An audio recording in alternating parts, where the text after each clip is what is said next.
So Kukul Khan released over on the JP version of the game, and yeah, I guess I should have just waited a couple more days and I wouldn't have had to be upset, but you know what, it's absolutely fine. Water under the bridge, me and Lasenga are absolutely fine, we're buddy-buddy, because they didn't touch a single thing in her kit. They released her with no nerfs at all whatsoever, so even though that does mean that the other video I just did for Kukulkan like a week ago would still stand pretty well on its own, I wanted to actually give her her own official video because in that video I seem a little bit skeptical that they're not going to change anything like some of her skills or some of her passives. Were they going to keep the star niche? I want to have more of an official video where I've gotten to kind of play with her for about a day or two, and then I'm actually able to give her a official real review, which I'm going to be doing in today's video. And yeah, I'm pretty excited to just kind of dive into this. So, you know, intro aside, like, subscribe, all that good stuff, the stuff in the description, Twitch stream, all that stuff, blah, blah, blah. Let's talk about this absolutely just nutty broken servant, because Kukul Khan is one of the more like nutty servants we've seen in the past couple of months, because she just really checks all of the boxes. Like, they gave her so much stuff to just make her a guaranteed banger servant that it was pretty much going to be impossible without nerfs for her to not be just busted. So let's just start off as we always do, talking about the hits of the servant. I think this is a little interesting because they gave her a triple buster deck. You know, they gave her the Berserker deck where she can bust her Brave Chain without her NP, because spoiler alert, she's a buster servant, right? She's going to be doing that big damage being paired with Koyenskaya and Oberon. She's going to absolutely kill it over there. And you would think that would mean that she's going to be really reliant on her arts card, right? Her arts card being really strong with 78% NP gain in 3 hits, you can get a crit on that and refund a decent bit of NP. But that's kind of the whole thing with Kukul Khan. Like, she has an insane, like, crit star niche that she's got going on. So she's always going to have stars in rotation, especially if you're using, like, any CEs at, like, bomb stars, like, say, Golden Catches a Carp, like, right at the beginning of the battle, or the Comma event one, I forget what it's called, but it was one of the CEs you could get for doing that does the same thing. If you've got those going around, she's just going to be bombing stars all over the place. So whenever you see your one arts card, you should crit on it, and even if that's not good enough, she's got stuff like a battery and everything else to really help her out when it comes to refunding her NP. So she's not even going to really struggle with anything like that. Also, keep in mind, people like Koyenskaya are going to put like skills like that on cooldown, while also giving her a 50% battery as well. So I really don't think she's going to be struggling, even just on her own, but especially so when you consider like all the supports that are in the Buster meta that just flood people with NP. I think she'll be absolutely fine. Her quick card is like pretty decent, but nothing to really write home about. What is something to write home about are the 2 passive skills. Before we get into the main skills, let's talk about that second passive. I mean, yeah, party debuff success rate, sure, yeah, 8%, who cares? This second passive just does so much for her, it's a little absurd. First and foremost, it turns her invincibilities into anti-purge. So if you're using her with Merlin, she can give herself the solemn defense that Castoria gives, right? That's what it is. It's the like unable to be bypassed by anything invincibility. So that in and of itself is really good. She also gives herself an invincibility so she can access it herself or through other people's buffs. She gives herself 10 stars a turn, which is pretty notable because that's the cost for some of her skills. And even though she can bomb stars on her own NP and with like certain CEs, again, if you're starting off with, again, like Golden Catches a Carp or something, this is still really nice because it can help guarantee some of her skills. So that's already really good as well. But then she's also giving herself passive 3% NP for some reason, right? Like they were like, you know what, the battery, the really strong arts card's not good enough. You know, she's going to be critting all over the place. Let's just also give her passive 3% refund every single turn. So she's always just kind of being a little topped off. I mean, it's an absolutely dummy nutty passive. But again, that's just the passive skill, right? That's kind of like icing on the cake for some of her other skills. Let's actually start diving into some of these skills. And now I did just kind of mention that she has a crit niche. So basically, each of Kukul Khan's skills have a base effect, but you can kind of upgrade them, quote unquote. It is an optional effect for the cost of 10 stars. You can upgrade them kind of like, say, a Summer Kiara, right? Where they get bonus effects if you choose to use their upgraded forms.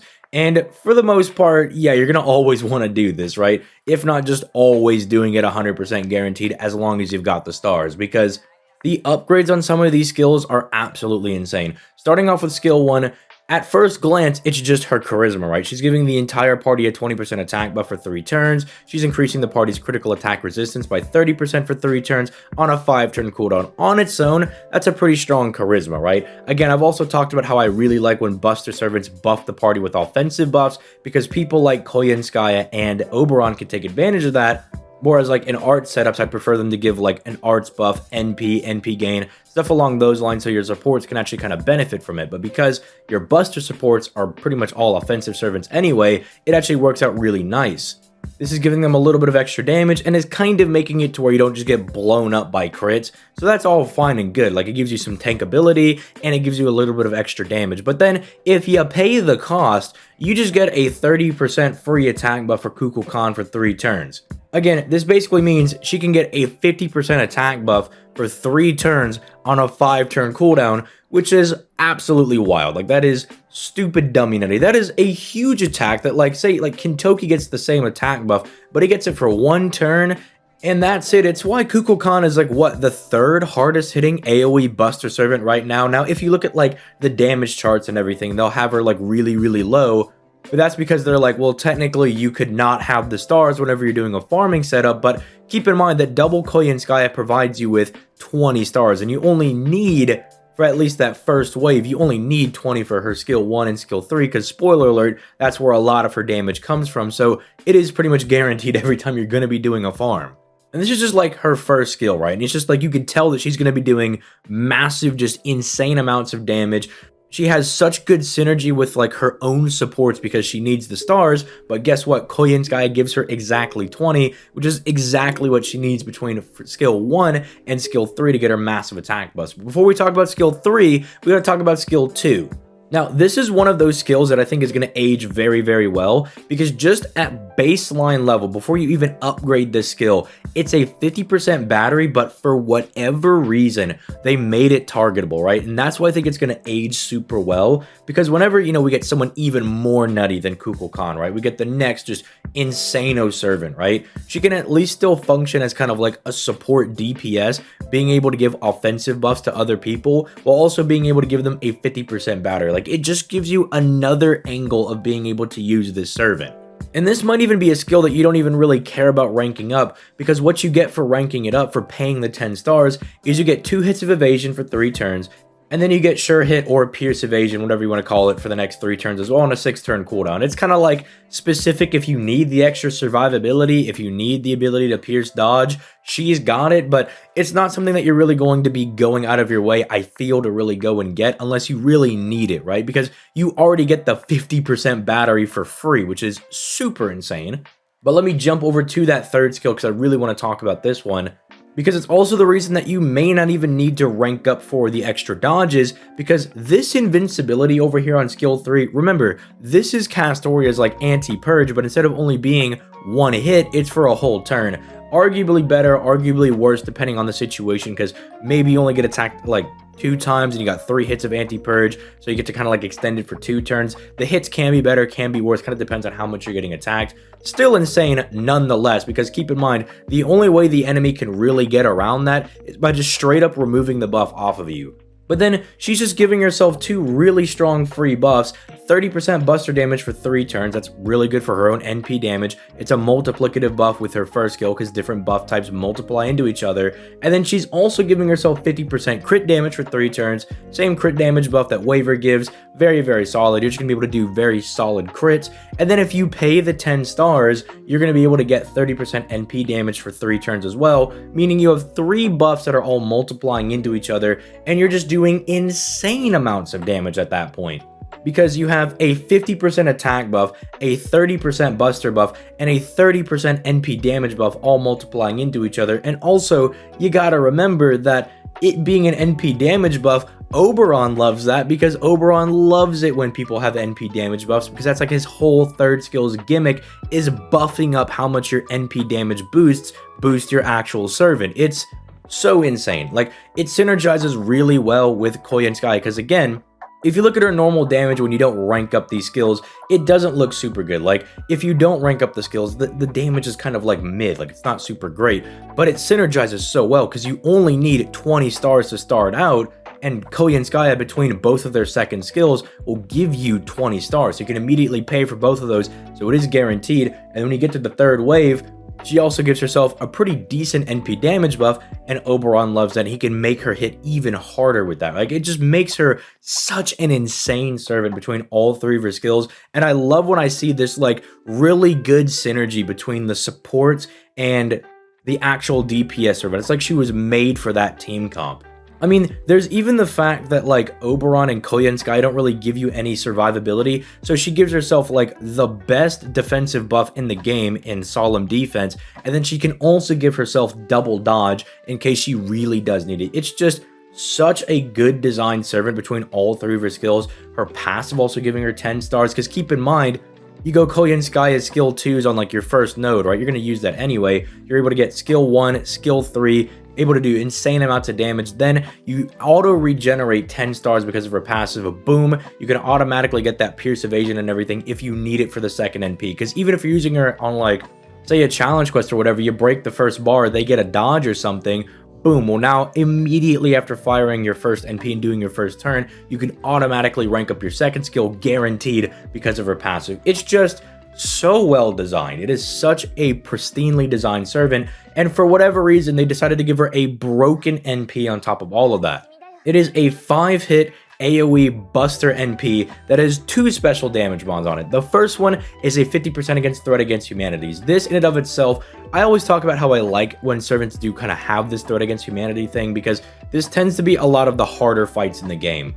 And it's especially useful if you're a player that hasn't really finished all of the lost belts and stuff yet, because even on the JP version of the game, you can use this against somebody like Serranos or Barghest or the Albion fight, stuff along those lines. Some of the different trees that you may be fighting during the lost belts, it can be very useful for some of these annoying boss fights that you may not otherwise have an answer to.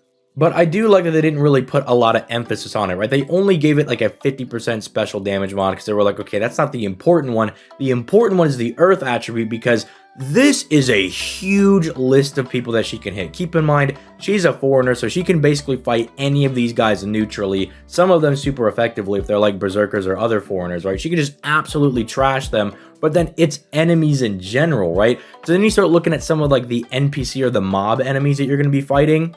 A lot of these dudes are common. Like, do you ever think you fight dragons pretty often? Do you fight lamias? Have you seen centaur people? Like, have you seen the crabs, the chimeras? Like, these guys are like common people that you will encounter in farming nodes. Like, because as an AoE, you're going to use her for farming nodes, obviously. And you just see a lot of people in here that you're like, yeah, I'm going to encounter these guys pretty much every single event. Like, there will at least be one node that has one of these guys on it, right? And so it makes her just extra nutty because of that, right? So it's like, not only could she be really good for CQs where you're fighting like some big threat against humanity, but for one, if they're like an Earth attributed person as well, they're going to get absolutely decimated. But then it makes her really good for farming. And then for some reason they also were just like, yeah, then she also bombs 30 crit stars so she could turn on all of her skills as soon as she fires her NP, and then she seals everybody's skills for 1 turn as well. Just for some reason, just tack those on at the very end. We're like, hey, you need some bonus effects? Boom, bam, here you go. It honestly baffles me how they did not like change this servant at all, because she's just like too good. She's like honestly like just too insane. Because like the 30 stars on the NP, I would have understood if they didn't give that to her, because that turns on all of her skills. I get why they did it, because she needs 30 stars total to turn on all of her different skills. But maybe they would have made it like a little bit difficult, right? They'd make it a little hard for her to like, you know, kind of turn that stuff on. But even then, it's like, no, you can't, because Koyanskaya, like, she gives you 20 stars on her skill 2, right? Like, she drops 20 for you. And you've got 2 of them running around, so, like, you could turn on all of the different skills. I think I misspoke earlier and said it was only 10. I think I did misspeak earlier, but it is 20, right? It's 20 per each, so it just synergizes so well. It's almost like the title of the video is either going to be, like, is Kukulkan, like, a must summon, or should you summon for Kukulkan, or, like, the real Kukulkan video. I don't know, whatever I title it, but this is, like, definitely, like, one of those giga OP servants. I definitely think, like, I'm 95% sure they made her so nutty and so busted because they're trying to get people to summon for her before they do the FGO arcade collaboration, right? Because, you know, they're probably going to drop somebody like Tiamat or somebody really insane that we've been waiting for a long time. they're probably going to drop that. And so they're like, how do we get them to spend their Saint Quartz? We just make Kukulkan like the most busted nutty servant of all time. And I'm pretty confident. I know it's just been like a couple of days since we've had her, right? But I'm pretty confident in saying, like, just in the limited time that I've been able to play her, like, she is probably like the best buster farming servant we have in the game right now. Arcweed's a little more forgiving because she gives you a 100% battery, but this chick is just absolutely nutty. Like, she is stupid, dummy, nutty broken. Again, like, I almost think she's like too good in a way. But then again, that kind of ties into my theory where it's like they made her too good because they're trying to like bait out Saint Quartz or something. I don't know. Let me know your thoughts on that in the comments down below. Do you think they made Kukulkan like so insanely broken that they're trying to like bait out Saint Quartz before the arcade collaboration? Because that seems very, very likely to me.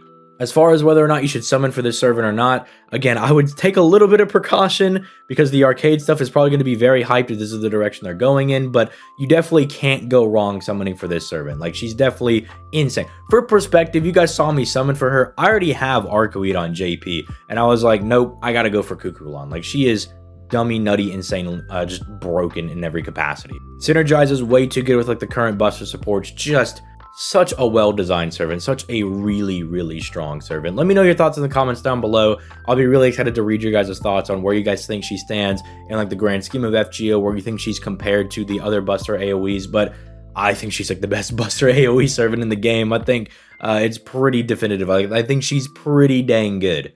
And look, when I do say that, I'm like very rarely wrong, okay? I'm not to toot my own horn, but I said Morgan was really good. I said she was going to be broken servant. I said Melusine was going to be really good, turned out to be really broken, okay? Like, those are my two, like, claim to fame, or that I'm claiming those two. That some people were like, I don't know about this one, and I was like, bro, these guys are too broken.